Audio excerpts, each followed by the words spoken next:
Pemirsa, selamat berjumpa kembali di channel Malaka Online. Kali ini kita akan membahas tentang data flow diagram oleh Andi Darmalo. Pendekatan perancangan struktur ini dimulai dari awal tahun 1970. Pendekatan terstruktur dilengkapi dengan alat-alat dan teknik yang dibutuhkan dalam pengembangan sistem, sehingga hasil-hasil dari sistem yang dikembangkan akan diperoleh sistem yang strukturnya didefinisikan dengan baik dan jelas.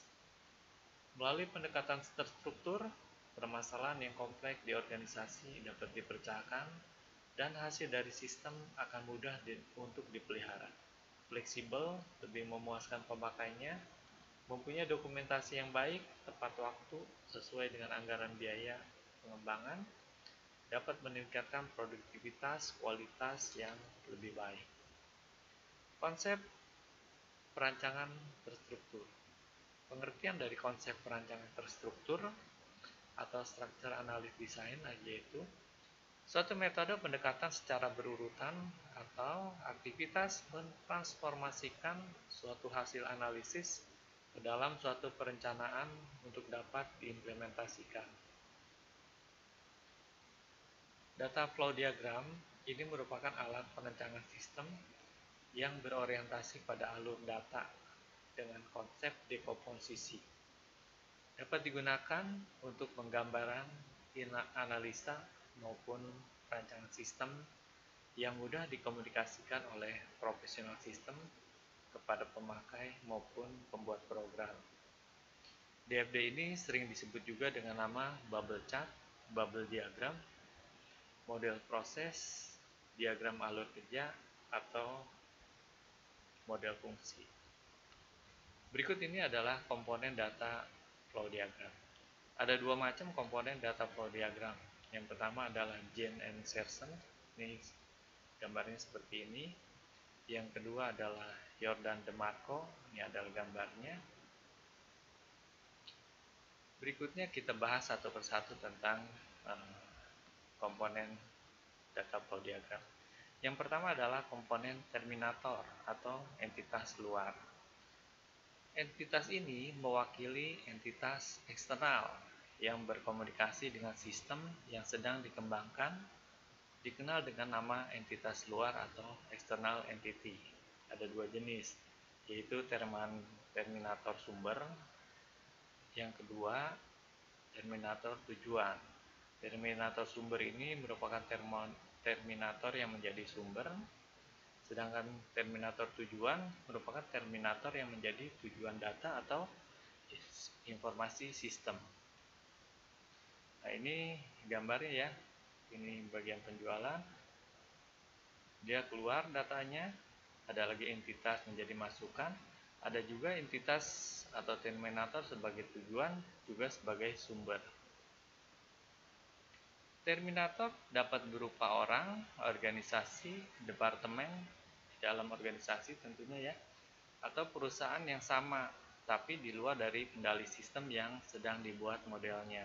Jadi ini adalah perusahaan lain yang akan masuk memberikan data ke sistem yang kita buat. Terminator dapat juga berupa departemen, divisi, atau sistem di luar sistem yang sedang dikembangkan.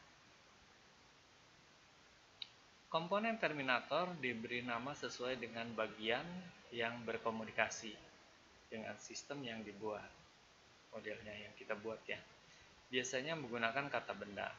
Misalnya, bagian penjualan, pelanggan, konsumen, supplier, pimpinan, manajer, dosen, mahasiswa, dan lain-lain.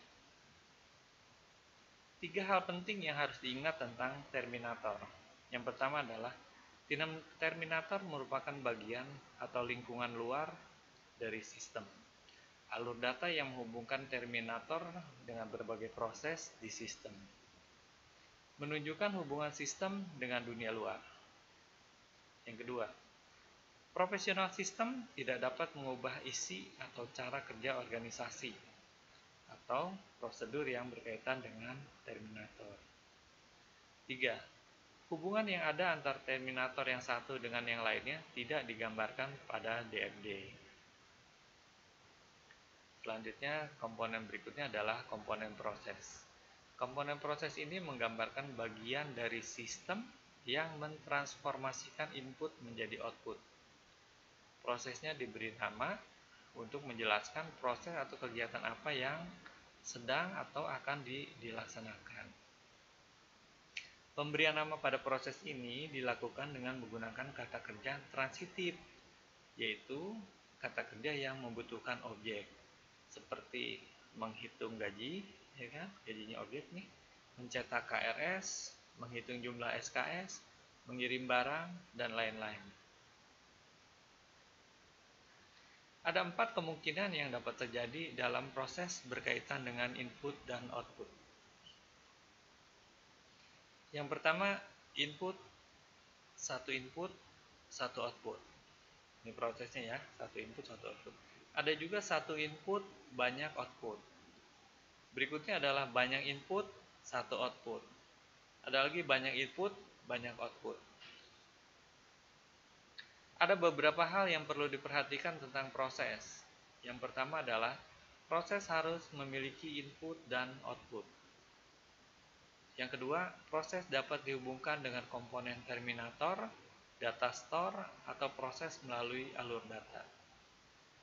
Yang ketiga, sistem atau bagian atau divisi atau departemen yang sedang dianalisis oleh profesional sistem digambarkan dengan komponen proses.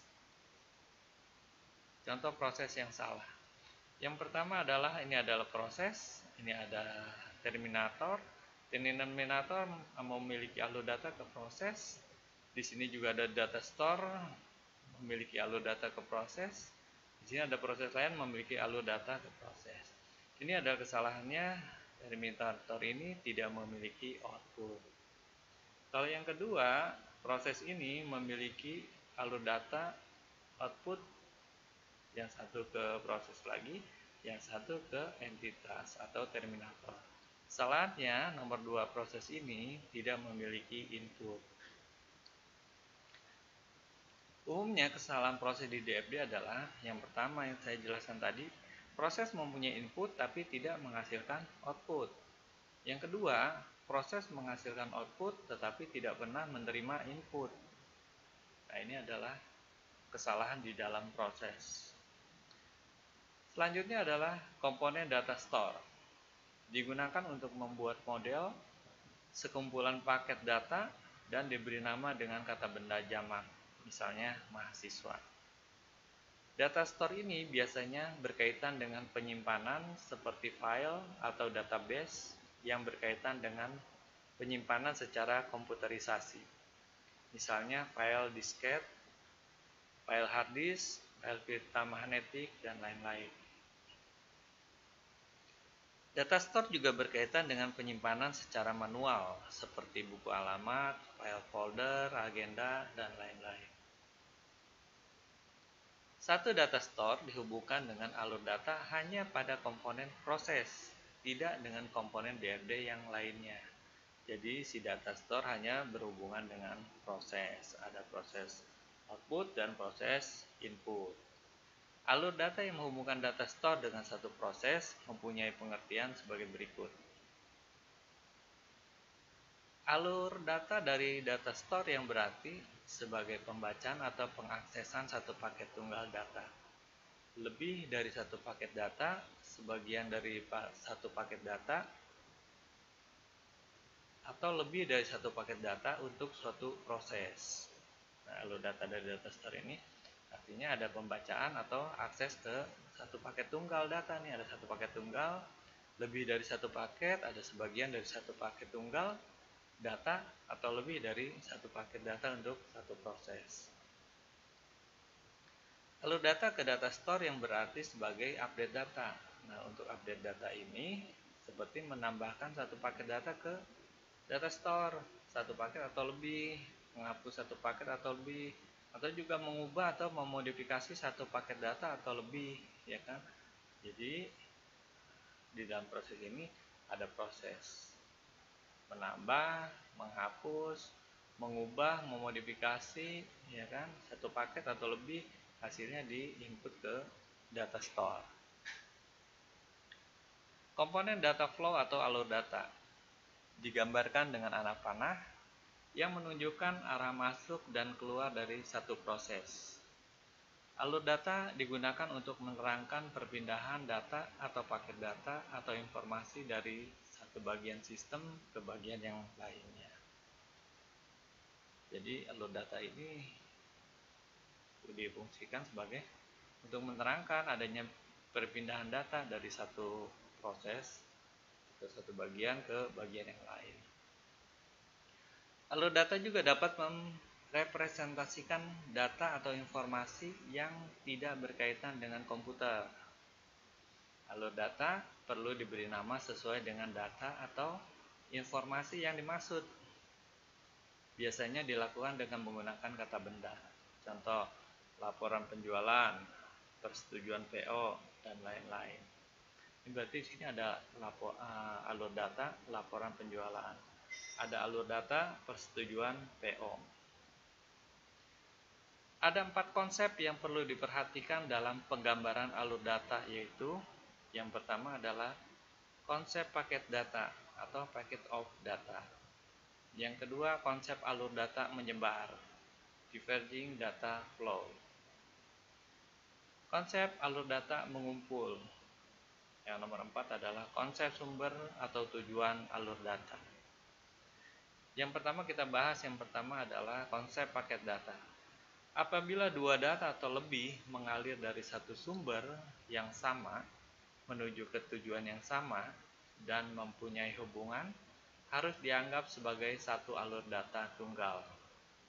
Karena data itu mengalir bersama-sama dalam satu paket. Nah, ini contohnya dari mahasiswa ada 3 alur data masuk ke satu proses. Ini penulisan yang salah. Penulisan yang benar adalah ini dari mahasiswa ada satu alur data masuk ke proses pemeriksa formulir ulang. Di dalam formulir ini terdapat nama, NPM, alamat, dan lain-lain. Gitu ya, jadi ini cara penulisannya benar seperti ini. Yang kedua, konsep alur data menyebar, diverging data flow. Menunjukkan sejumlah tembusan paket data yang berasal dari sumber yang sama menuju ke tujuan yang berbeda. Atau satu paket data yang kompleks dibagi menjadi beberapa elemen data yang dikirim ke tujuan yang berbeda. Atau alur data ini membawa paket data yang memiliki nilai yang berbeda yang akan dikirim ke tujuan yang berbeda. Nah, ini gambarnya. Konsep alur data menyebar. Jadi dari data store diambil datanya, diambil data pesanan, tujuannya untuk membuat laporan. Di laporan sini dikirim ke manajer, dikirim ke bagian pembukuan. Selanjutnya konsep alur data mengumpul, converging data flow. Beberapa alur data yang berbeda sumber bergabung ke tujuan yang sama. Nah, ini penggambarannya seperti ini. Di sini ada 2 proses. Yang pertama proses membuat faktur, ya kan? Yang kedua proses membuat slip pengiriman. Alur datanya dari faktur ke konsumen, slip pengiriman juga alur datanya ke konsumen. Jadi ada 2 mengumpul menjadi satu ke entitas konsumen. Konsep sumber atau tujuan alur data. Semua alur data harus minimal mengandung satu proses. Maksudnya, satu alur data dihasilkan dari suatu proses dan menuju ke satu data store, terminator atau keduanya. Suatu alur data dihasilkan dari suatu data store atau terminator dan menuju ke satu proses.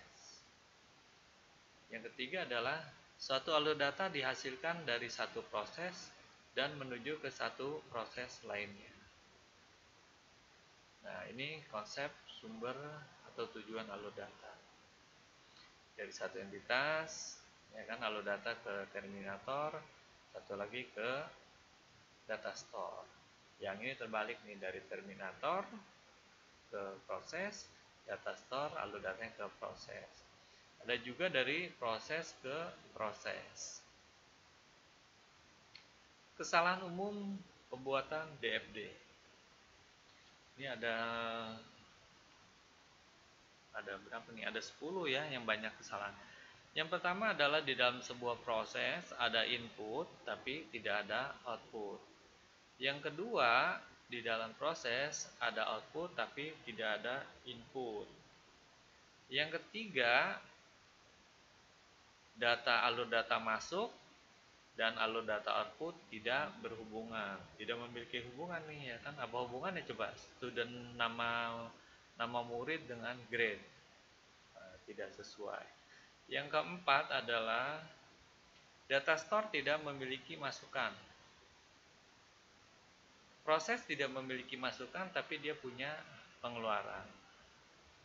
Nomor 5, data store mempunyai masukan, maksudnya proses mempunyai masukan tapi tidak mempunyai pengeluaran. Nomor 6, hubungan langsung antar entitas luar, ini juga tidak boleh ya kan. Hubungan entitas ke entitas lain harus melalui sebuah proses. Nomor 7, dari entitas memiliki alur data langsung ke data store. Ini juga tidak boleh. Dari entitas harus melalui proses baru mengeluarkan hasil outputnya masuk ke data store. Begitu juga sebaliknya, dari data store tidak boleh langsung ke entitas, tapi harus melalui proses. Nomor 9 adalah tidak boleh ada hubungan data langsung, harus data langsung dari data store ke data store yang lainnya. Nomor 10, data store memiliki input student name, lalu dia memiliki output student grade. Ini tidak boleh ya, karena ini adalah data store. Kalau ini data store student name, nama murid, berarti yang keluar harus nama murid. Kalau ini student grade kan berbeda, ya kan? Nah, ini tadi penjelasannya ya. 1 sampai 10 sudah dijelaskan. Yang satu tadi proses mempunyai input tapi tidak menghasilkan output. Yang kedua, proses menghasilkan output tapi tidak pernah menerima input. Yang ketiga, input yang masuk tidak sesuai dengan kebutuhan proses. Yang keempat, data store tidak memiliki keluaran. Yang kelima, data store tidak memiliki masukan. Yang keenam, hubungan langsung antar entitas luar, tidak boleh. 7, masukan langsung entitas data store. Yang 8, keluaran langsung dari data store ke entitas luar. Yang 9, hubungan langsung antar data store. Yang ke-10, data masukan dan keluaran tidak bersesuaian dalam data store. Oke, sampai di sini dulu penjelasan saya tentang DFD. Kita akan sambung kembali pada pertemuan yang berikutnya. Sekian dari saya, terima kasih, sukses selalu. Jangan lupa ya subscribe-nya. Oke, terima kasih.